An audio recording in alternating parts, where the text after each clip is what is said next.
মর্যাদার ফিনাল সীমার পরিবর্তে শেষ পর্যন্ত ফিফা প্রীতি ম্যাচে খেলতে নামছে বিশ্ব চ্যাম্পিয়ন দল আর্জেন্টিনা। শনিবার ভোর ৫:১৫টায় বুয়েনোস আইরেসের বোকা জুনিয়র্স ক্লাবের মাঠ আলবার্তো আর্মান্দো স্টেডিয়ামে ম্যাচটি অনুষ্ঠিত হবে। আলবিসেলেস্তাদের প্রতিপক্ষ আফ্রিকার দেশ মৌরিতানিয়া। কাতারে কোপা আমেরিকা জয়ী আর্জেন্টিনা ও ইউরো জয়ী স্পেনের মধ্যে শ্রেষ্ঠত্বের লড়াই ফিনাল সীমা অনুষ্ঠিত হওয়ার কথা ছিল। তবে ইরানের সঙ্গে মার্কিন ইসরায়েল যুদ্ধের প্রভাব পড়েছে মধ্যপ্রাচ্যে। এতে কাতারের ফুটবল উন্মাদনাও থমকে গেল। ঘরে মাঠে লিওনেল মেসি খেলবেন মৌরিতানিয়ার বিপক্ষে প্রীতি ম্যাচ।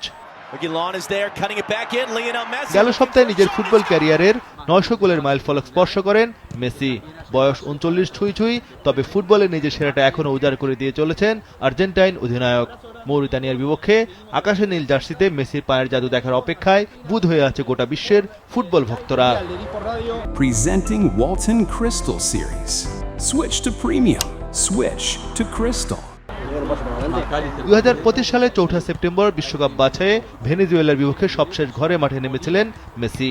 আর্জেন্টিনার মাঠে মেসির শেষ অফিসিয়াল ম্যাচ ধরা হচ্ছিল যাকে। তবে শেষ পর্যন্ত এবারে ফিফা উইন্ডোতে ঘরে মাঠে খেলতে যাচ্ছেন ফুটবলের খুদে জাদুকর। স্পেনের সঙ্গে ফিনাল সীমা বাতিলের পর কাতার, গুয়েতেমালার বিপক্ষে প্রীতি ম্যাচও বাদ হওয়ায় মৌরিতানিয়া ও জাম্বিয়ার বিপক্ষে দুটি ম্যাচে রাখা হয়েছে বুয়েনোস আইরেসের আলবার্তো আর্মান্দো স্টেডিয়ামে, যা লা বোম্বোনেরা নামে বেশি পরিচিত।